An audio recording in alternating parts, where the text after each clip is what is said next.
The massive transport ship slowed as it approached the Galactic Federation Military Academy. Inside, Lieutenant Jun Kim stood by the viewing window, watching the giant space station grow larger. His dark eyes narrowed as he studied the structure that would be his home for the next year. First human batch to the academy. Make us proud, his commander had told him back on Earth. Easy to say, harder to do. Jun picked up his bag. It was lighter than it should be. The academy had strict rules about what Earth items could be brought aboard. They feared Earth bacteria, Earth plants, and most of all, Earth people. The ship docked with a soft thud. Jun took a deep breath and walked toward the exit gate. The air that rushed in smelled clean but strange, too sweet, too thin. Masks available for Deathworlders, announced a mechanical voice. Jun took one and put it on. The air became richer, more like Earth's. A tall, blue-skinned alien with 4 arms waited at the gate. His uniform showed he was an officer. Lieutenant Jun Kim of Earth. The alien asked, his voice making odd clicks between words. Yes, sir, Jun replied, standing straight. I am Officer Dull. Follow me. The alien turned without waiting. As they walked through the wide corridors, other aliens stopped to stare. Some moved away. Some whispered. Jun heard the word Deathworlder many times. Is the gravity comfortable for you? Officer Dahl asked. We increased it in the human quarters. It's still light, but I can manage, Jun said. Earth's gravity was stronger than most inhabited planets in the Federation. It was one reason humans were called Deathworlders. They reached a large training hall. About 50 aliens of different species stood in groups. They were cadets, like Jun. Most were tall and thin, with light bones for low-gravity worlds. All turned to look as Jun entered. At the front of the hall stood a red-scaled alien with a crest of black spines. His face had seen many battles. Combat Master Tulvak, Officer Dahl said quietly. The Academy's best fighter and main combat instructor. Tulvak's yellow eyes locked onto Jun. He walked over, his movements smooth and controlled. So this is the human, Tulvak said. His voice was deep, smaller than I expected. Jun stayed silent. He had been warned not to react to insults. They say your world is so dangerous that even the plants try to kill you, Tulvak continued. That your oceans are filled with poison. That your people fought wars among yourselves for thousands of years. Yes, sir, Jun answered simply. Tulvak circled him. You do not look dangerous. From across the room, a voice called out. His bones are dense enough to break our skulls, Master Tulvak, and their world has nearly twice our standard gravity. Jun looked over and saw another human, a woman with short black hair and calm eyes. She stood alone, the aliens keeping their distance from her too. Ah, yes, the second Deathworlder, Tulvak said. Cadet Hannah Park. Hannah gave Jun a small nod. I still question the wisdom of allowing Deathworlders into the Federation military, Tulvak announced loudly. But orders are orders. You will train with the others, human. Try not to break anyone. Some of the alien cadets laughed. All cadets to the assignment hall. A voice announced over speakers. Room assignments ready.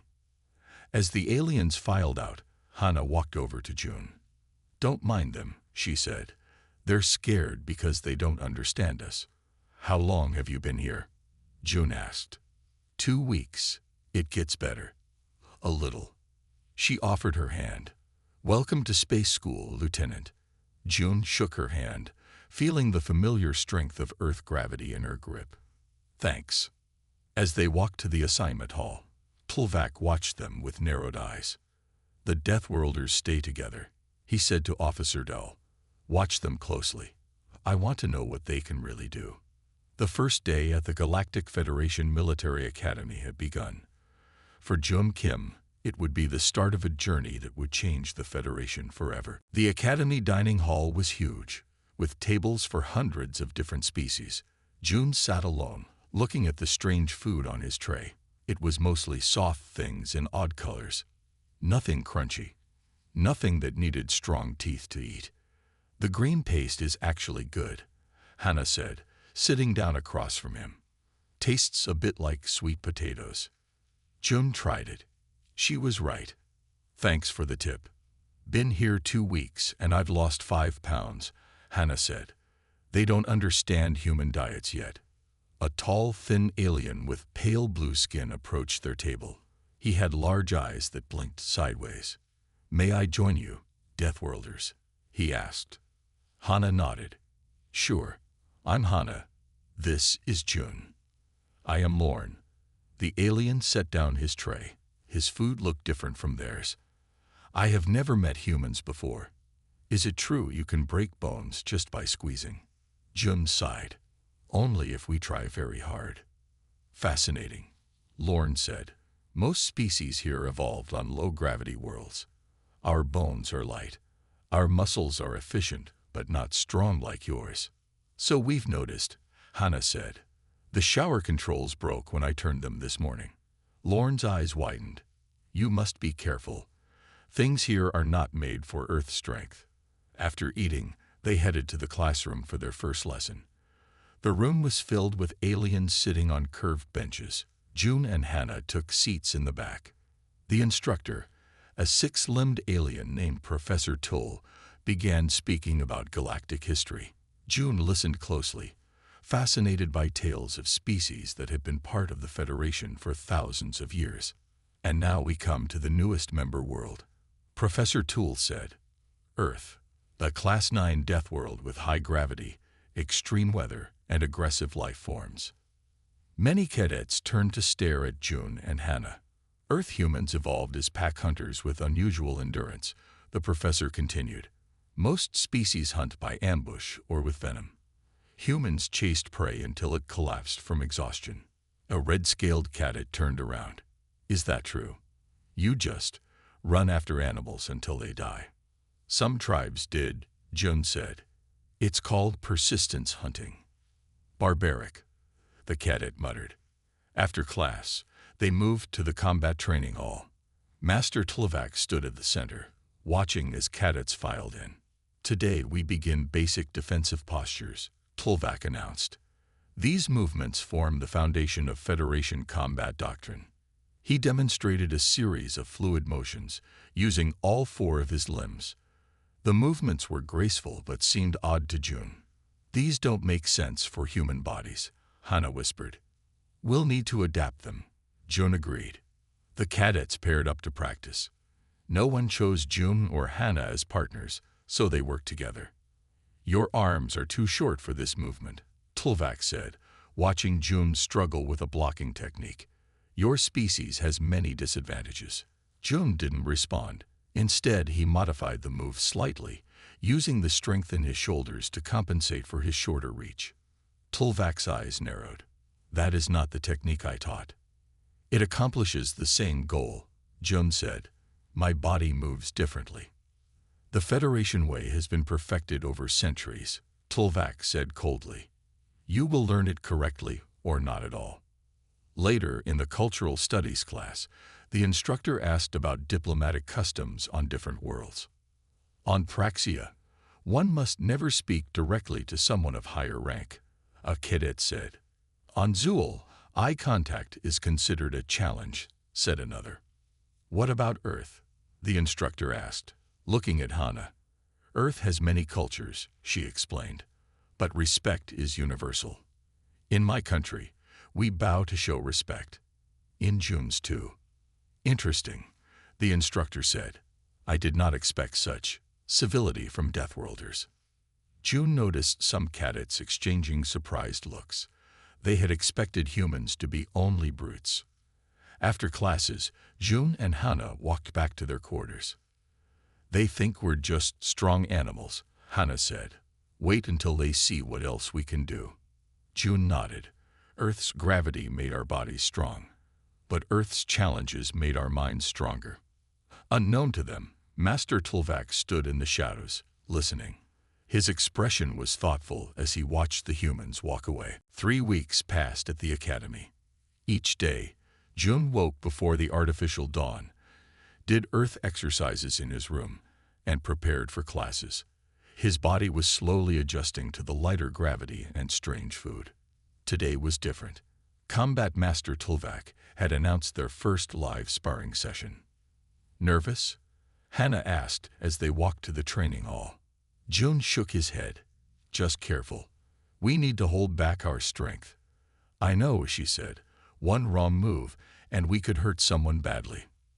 The training hall was arranged with soft mats in 12 circles. Master Tulvak stood in the center, his red scales gleaming under the lights. Today you will apply the techniques you have learned, he announced. Remember, this is about skill, not power. Jun knew this was directed at the humans. He nodded slightly to show he understood. Computer will assign your sparring partners, Tulvak continued. Names flashed on the large screen. Jun was paired with Lorne, the friendly blue alien. Hannah was matched with Rex, a bulky alien with natural armor plates on his body. Be careful, Jun whispered to Hannah. Rex doesn't like humans. Hannah nodded. I've noticed. The cadets moved to their assigned circles. Jun and Lorne bowed to each other. I will try not to break, human, Lorne said with a friendly blink. And I'll try not to break you, Jun replied with a smile. Their match began well. Jun was careful to use only light touches. Lorne was fast, his thin limbs moving like water. When the match ended, they were both breathing hard but unhurt. You held back, Lorne said as they left the mat. Yes, Jun admitted, but you're faster than I expected. On the other side of the hall, Hannah's match with Rex was different. The armored alien moved aggressively, ignoring the light contact rules. Control your strikes, Cadet Vrex, Tulvak called out. Vrex didn't seem to hear. He lunged at Hannah with a sweeping blow. She blocked it, but Jun could see the pain flash across her face. Human bones were strong, but they could still bruise. Hannah stepped back, keeping her stance defensive. Vrex pressed forward, his eyes cold. Is the Deathworlder afraid? He taunted. Perhaps Earth is not so dangerous after all. Hannah didn't respond. She blocked another strike, moving just enough to avoid the worst of it. Match point. Called the scoring computer. Vrex was ahead. Show me what Deathworlders can do, Vrex said, loud enough for others to hear. Jun watched as Hannah considered her options. She could use her full strength and hurt Vrex badly, or she could lose the match. She chose a third way. When Vrex attacked again, she used his momentum against him, redirecting his force with a basic Earth judo move. Vrex stumbled but caught himself. Clever, he hissed. He charged again, faster this time. What happened next was quick. Vrex's armor plates scraped against Hannah's arm as he passed. There was a tearing sound. Blood, red human blood, began running down Hannah's arm. Stop, Tulvak shouted. The hall went silent. Hannah stood still, looking at her arm. The cut was long but not deep. It was an accident, Vrex said, but his mouth curved in what might have been a smile. Jun rushed to Hannah's side. Let me see. I'm fine, she said quietly. Just a scratch. Medical staff came quickly with bandages designed for human skin. As they treated Hannah, Jun looked at Vrex. The alien stared back, challenging. First blood to you, Jun said calmly. But there won't be a second. Is that a threat, Deathworlder? Vrex asked. No, Jun said. It's a promise that we'll earn our place here. The right way. Master Tulvak watched this exchange with interest. When the medical team took Hannah to the infirmary, he approached Jun. Your friend showed restraint, he said, more than many expected. That's what humans do, Jun replied. We don't need to hurt others to prove ourselves. Tulvak's head tilted slightly. Interesting. Perhaps there is more to learn about Deathworlders. Later, Jun visited Hannah in the infirmary. How are you feeling? Angry, she admitted. But I'll channel it into training. We'll show them, Jun said. Not with violence, but with skill they can't ignore. Deal, Hannah said, extending her uninjured hand. Now help me plan my comeback. The Academy's night cycle had begun. Most cadets were in their quarters, resting or studying. The training halls were empty and dark. Almost empty. In the smallest practice room, lit by just one dim light, Jun moved slowly through a series of forms. These were not the Federation techniques taught in class. These were ancient Earth martial arts, perfected over thousands of years. Jun had been coming here every night for a week. After Hannah's injury, he knew they needed to be better prepared, not to fight back, but to defend themselves without causing harm. His bare feet made no sound on the mat as he shifted from one stance to another. His breathing was controlled. Each movement was precise. Unknown to Jun, he was being watched. Combat Master Tulvak stood in the shadows by the door. The red-scaled alien had noticed Jun's absence from the common areas during night cycles. Curious, he had followed the human tonight. What he saw surprised him. The clumsy, restricted movements Jun showed in class were gone. Here alone, the human moved with grace and power that Tulvak had rarely seen. Interesting, Tulvak whispered to himself. The next day, an announcement appeared on all Academy screens. Annual Combat Tournament. 2 weeks until registration closes. In the dining hall, cadets talked excitedly about the tournament. It's the biggest event of the year, Lorne explained to Jun and Hannah. Combat teams from all Federation academies compete. Winners get noticed by the High Command. Are humans allowed to participate? Hannah asked. Her arm was healed now, only a thin pink line showing where the cut had been. Of course, Lorne said, but be careful. Some cadets will use it as a chance to prove Deathworlders don't belong here. Like Vrex? Jun asked. Lorne's eyes blinked nervously. He's already registered, and he's been telling everyone he'll face a human in the finals. Jun looked at Hannah. She nodded slightly. Then we should register too, Jun said. Later that day, in the anatomy class, cadets studied the weaknesses of different species. The instructor, a tall alien with transparent skin, pointed to diagrams on the wall screen. The Arthean pressure points are located here and here, she explained. A direct strike can temporarily paralyze the limb. Jun took careful notes. He had been studying alien anatomy in his free time, learning where each species was strongest and weakest. Not to hurt them, but to know how to disable without causing damage. After class, Officer Dahl approached Jun. The Combat Master wishes to see you, he said. Jun followed Dahl to Tulvak's office. The room was simple, with weapons from many worlds displayed on the walls. Lieutenant Kim, Tulvak said, using Jun's Earth rank for the first time. I see you registered for the tournament. Yes, sir, Jun replied. Why? Tulvak asked. You must know some cadets will try to provoke you into using your full strength. That's what they expect from a Deathworlder, Jun said. But that's not who I am. Tulvak's head tilted. Then who are you, human? Someone who wants to learn and teach, Jun said. Earth has its own combat traditions. They focus on control, not just power. Tulvak was silent for a moment. Then he said, Show me. Jun hesitated, then moved into a basic Earth stance. He performed a simple kata, focusing on balance and precision. Interesting, Tulvak said when Jun finished. Your movements are different when you're not trying to copy our techniques. Each species must find its own way to apply the principles, Jun suggested. Tulvak nodded slowly. Perhaps the tournament will be a test of this idea. He paused. Be aware, Lieutenant. The High Command will be watching. Your performance may affect how all humans are viewed in the Federation. I understand, sir, Jun said. Later, Jun told Hannah about the meeting. He knows more than he's saying, Hannah said. I think he's been watching us. Good, Jun replied. Let him watch. We have nothing to hide. That night, Jun returned to the small training room. Once again, he practiced Earth techniques, unaware that Tulvak was observing from the shadows. This time, the Combat Master stayed longer. studying every move with growing interest. The academy was transformed. Colorful banners hung in the main halls. Visitors from across the Federation arrived on large transport ships. The combat tournament was about to begin.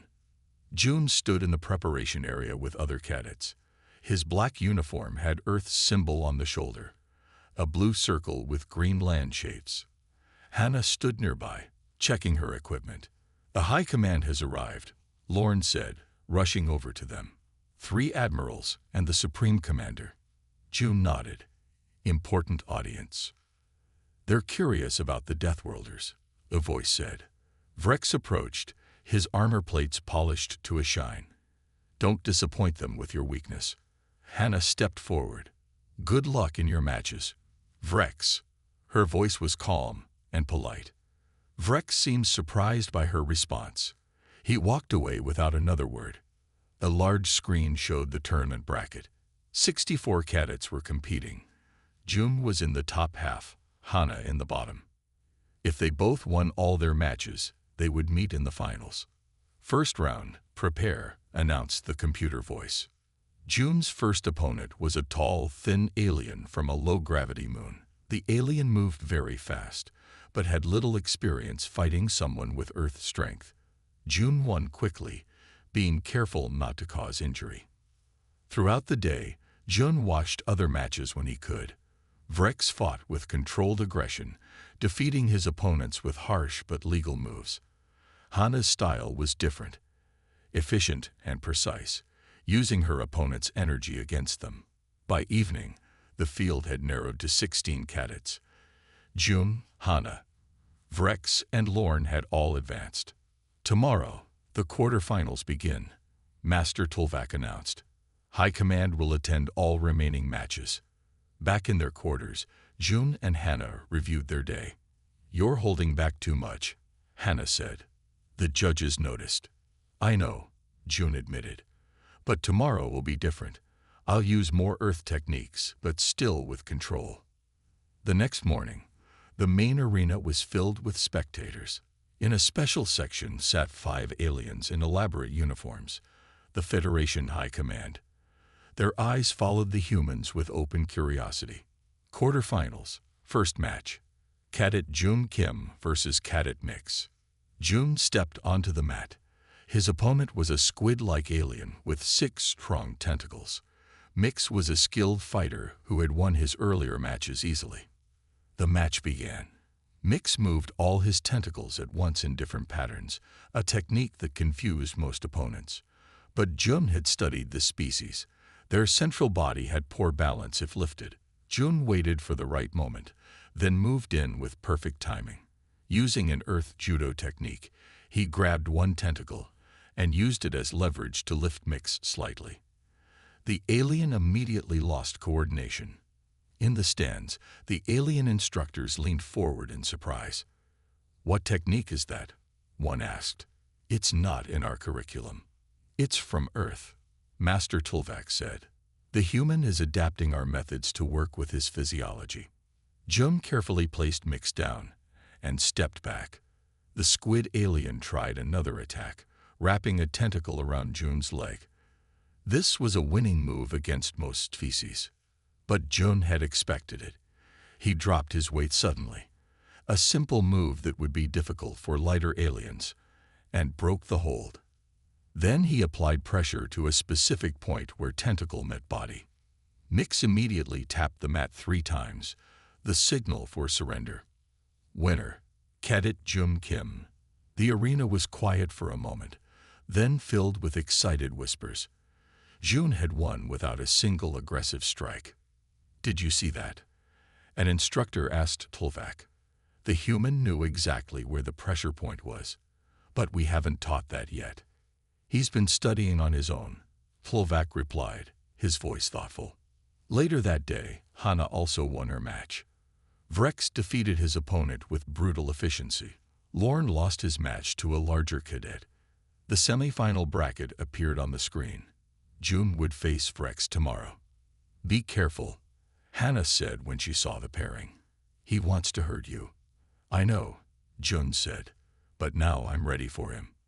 That night, for the first time since arriving at the academy, Jun slept well. Tomorrow would be his chance to show what humans truly were, not just strong, but skilled. The main arena was packed for the semifinals. News had spread about the human cadet who fought with strange techniques. Even aliens from other decks of the station had come to watch. Jun sat quietly in the preparation area, eyes closed. He was focusing his mind, as he had been taught on Earth. The room around him was noisy with excited cadets, but he heard nothing. A hand touched his shoulder. It was Hana. "It's almost time," she said. "Are you ready?" Jun opened his eyes. "Yes." "Did you win your match?" Hana smiled. 3 minutes. My opponent was fast but predictable. "So we might meet in the finals," Jun said. "If you get past Frex," she replied, her face serious. "Be careful. He's been talking all morning about how he'll put the Deathworlder in his place." Jun stood up and stretched. "Let him try."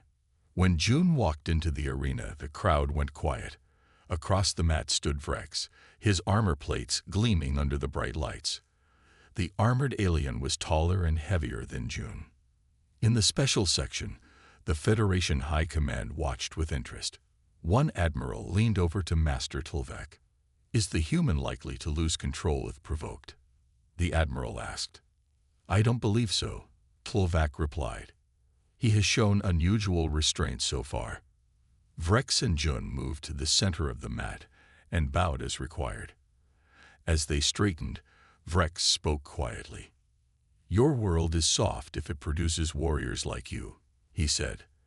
"After I defeat you, perhaps the Federation should reconsider Earth's membership." Jun said nothing. His face remained calm. "Begin," called the referee. Vrex attacked immediately, moving with surprising speed for his size. His first strike was aimed at Jun's head, a move designed to test the human's reflexes. Jun didn't block. Instead, he wasn't there. With a small, efficient movement, he had shifted to the side. Vrex's attack hit empty air. In the stands, alien instructors murmured in surprise. "That's not a Federation technique," one said. "No," agreed another. "That's something new."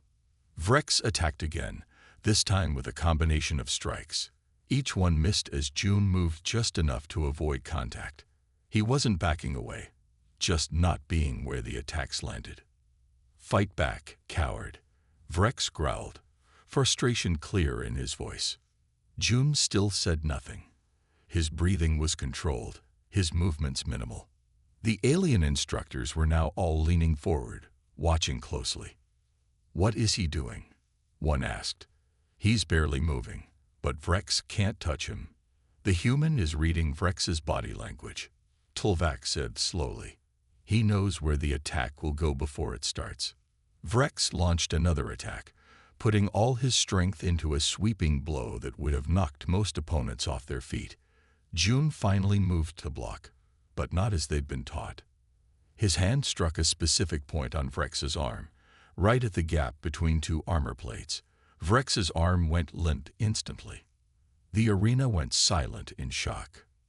"Nerve strike," an instructor whispered. But how did he know where to hit?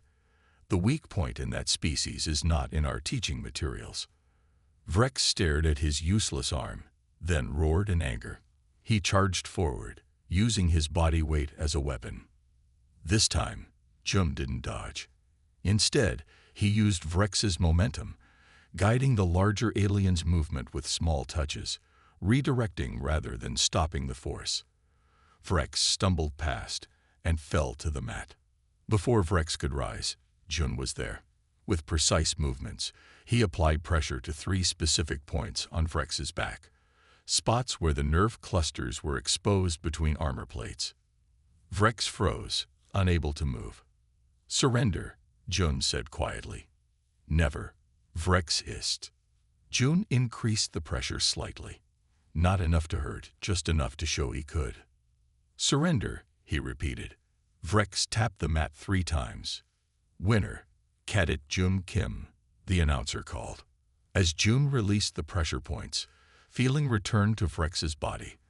The alien rose slowly, his eyes fixed on June with a mixture of anger and confusion. "How did you know my weaknesses?" he demanded. "I studied," June replied simply. "All weaknesses can be found if you look carefully enough." In the stands, the High Command was talking excitedly among themselves. Master Tulvak watched June leave the arena, his expression thoughtful. The human had shown something unexpected today. Not just strength, but precision. Not just power, but knowledge. Perhaps there was more to Deathworlders than he had thought. Word of June's victory over Vrex spread quickly through the academy. Cadets who had avoided the humans now watched them with new interest. In the dining hall, aliens moved aside respectfully when June walked past. "You're famous now," Hannah said as they ate their morning meal. "Everyone's talking about how you defeated Vrex without throwing a single punch." June shook his head. "I'm not here to be famous. I just want to show that humans are more than just strong." "Well, you've done that," Hannah replied. "And now we face each other in the finals." June smiled. "May the best human win." They were interrupted by Officer Dahl, who approached their table quickly. "Lieutenant Kim, Combat Master Tulvak requests your presence immediately," he said. June followed Dahl through the academy halls to a room he had never entered before. Inside, Master Tulvak stood with an older alien whose uniform showed high rank. "Lieutenant Kim, this is Admiral Pex of the Federation High Command," Tulvak said. June bowed respectfully. "Admiral." The Admiral's skin was pale blue, with deep wrinkles around eyes that studied June closely. "Your match yesterday was most impressive, human," Admiral Peck said. "I have never seen those techniques before." "They are adapted from Earth martial arts, sir," June explained. "Our planet has thousands of combat styles developed over many centuries, and all focused on these pressure points," the Admiral asked. "Not all," June said. "Some use strikes or throws, but the best ones teach control and precision over raw power." Tulvak stepped forward. "The Admiral wishes to understand human combat philosophy before the final match." June nodded. "On Earth, true masters don't fight to hurt their opponents. They fight to end conflict with minimal damage. Yet your planet has a history of brutal wars," Admiral Pex noted. "Yes," June admitted. "We have made many mistakes, but we have learned from them. That's why we sought to join the Federation, to share what we've learned and learn from others." The Admiral was silent for a moment. Then he said, "The final match will take place in 3 hours. It will be broadcast to all Federation worlds." When the Admiral left, Tulvak turned to June. "You will face your friend in combat," he said. "Will that affect your performance?" "No, sir," June replied. "We will both do our best." Tulvak's head tilted slightly. "You knew Vrex's weaknesses yesterday. Do you know Cadet Park's as well?" "Every fighter has weaknesses," June said. "But knowledge isn't enough. You must also have the skill to use it." "Indeed." Tulvak studied June for a moment. "Many here thought humans were just strong animals from a harsh world. I am beginning to think we were wrong." 3 hours later, the main arena was filled beyond capacity. Visitors stood in the back, and screens throughout the station showed the match. The Federation High Command sat in their special section, with representatives from 20 worlds beside them. June and Hannah entered from opposite sides of the arena. They wore the black uniforms of Academy cadets, Earth's symbol on their shoulders. When they reached the center, they bowed deeply to each other. "Best human wins," Hannah whispered with a smile. "Best fighter wins," June corrected. They took their positions. The arena went silent. "Final match, begin," called the referee. What followed was unlike any match the Academy had ever seen. June and Hannah moved with speed and precision that made the aliens gasp. They used Earth techniques, mixed with Federation styles in combinations that seemed impossible. When June attacked, Hannah countered perfectly. When she advanced, he defended with minimal movement. Neither could gain a clear advantage. In the stands, alien instructors watched with wide eyes. Look at their control, one said.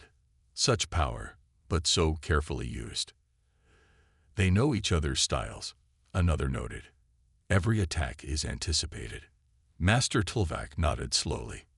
This is not just combat. This is art. The match continued, a beautiful display of human martial skills.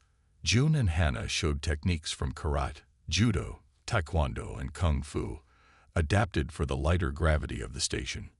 After 10 minutes, they were both breathing hard but still moving with precision. Hannah attempted a complex throw. June countered and found an opening. His hand touched a point on her shoulder. Not hard, just precisely. Hannah's arm went limp for a moment. It was enough. June completed the move, and Hannah found herself on the mat, unable to rise. Winner, Cadet June Kim, announced the referee. June immediately helped Hannah to her feet. They bowed to each other again, then turned and bowed to the high command. The arena erupted in applause. 2 weeks after the tournament, the academy changed. New training programs appeared on the schedule. The most popular was called Earth Combat Techniques, taught by June and Hannah. Their first class was full. Cadets from 30 different species crowded the training hall. Even Vrex was there, standing quietly in the back. Earth has many fighting styles, June explained as cadets sat on the floor before him. Each was created for human bodies, but the principles can work for any species. Hannah stepped forward. Today we will begin with balance and center of gravity. Every being has a center, but it's in different places for different species. The cadets paired up and practiced finding each other's balance points. June and Hannah moved around the room, helping where needed. Lorne struggled to find the balance point on his partner, a heavy-set alien with 4 legs. June knelt beside them. For 4-legged species, try here, he suggested, pointing to a spot on the alien's back. That's where the weight centers. Lorne tried again and succeeded. The 4-legged alien tipped over with a surprised sound. How do you know this? Lorne asked. We haven't studied 4-legged anatomy yet. I've been learning about all species here, June said. Each body is different, but physics is the same everywhere. After class, Vrex approached June. The armored alien seemed uncomfortable. Your techniques, Vrex said stiffly. They work well. I would like to learn more. June nodded. Come to morning practice. We start 2 hours before regular classes. The next day, Vrex arrived at morning practice. So did 5 other cadets. Within a week, 20 cadets were attending the early sessions. Master Tulvak watched these classes from the back of the room. He saw how June taught not just moves, but principles. How Hannah showed adaptations for different body types. How cadets from rival worlds worked together to learn. One morning, Master Tulvak approached June after practice. The High Command is pleased with your classes, he said. They wish to expand the program. Expand how? June asked. They want you to help redesign the Academy's combat training, Tulvak explained, to include Earth techniques alongside Federation methods. June's eyes widened. That's a big change. Yes, Tulvak agreed, but a needed one. Your tournament matches showed us that we have become fixed in our thinking. Later that day, Hannah started something new. She invited cadets to share combat techniques from their own worlds. A tall, plant-like alien demonstrated a fluid style that used minimal movement. A short, dense alien showed defensive postures that made use of low center of gravity. Earth isn't the only world with unique combat methods, Hannah explained. We can learn from each other. This new class became known as Multi-World Combat Exchange. It quickly became as popular as the Earth Techniques class. Admiral Pex visited the Academy again, bringing other members of the High Command. They observed both classes and spoke with cadets afterward. Lieutenant Kim, the Admiral said, finding June in the dining hall. Your work here has exceeded expectations. Thank you, sir, June replied. We've been reviewing the Deathworlder classification for humans, the Admiral continued. It may have been hasty. Earth is still a high-gravity world with dangerous environments, Jum pointed out. Yes, the Admiral agreed. But we fail to recognize that harsh conditions create more than just physical strength. They create adaptability, innovation, and discipline. The next day, something unexpected happened. Vrex approached Jum and Hannah as they prepared for class. "I have been thinking about what you taught," the armored alien said, "about finding balance points." "Yes," Hannah prompted when Vrex paused. "My people have a technique," Vrex said slowly. "We don't share it with outsiders, but I would like to share it with your classes." Jum smiled. "We would be honored." When Vrex demonstrated his people's technique, cadets watched in fascination. It used the natural armor as leverage points, creating moves impossible for soft-skinned species, but perfect for his kind. "This is what we hoped for," Hannah said to June as they watched. "Not just teaching, but exchange." By the end of the month, the Academy's combat program had been transformed. Cadets no longer trained in separate species groups. Mixed teams practiced together, each member contributing techniques from their world. In his office, Master Tlvac reviewed reports for the High Command. His screen showed statistics on cadet performance. All scores were rising, especially in adaptive thinking and cross-species cooperation. Perhaps, he murmured to himself, we needed a Deathworlder perspective all along.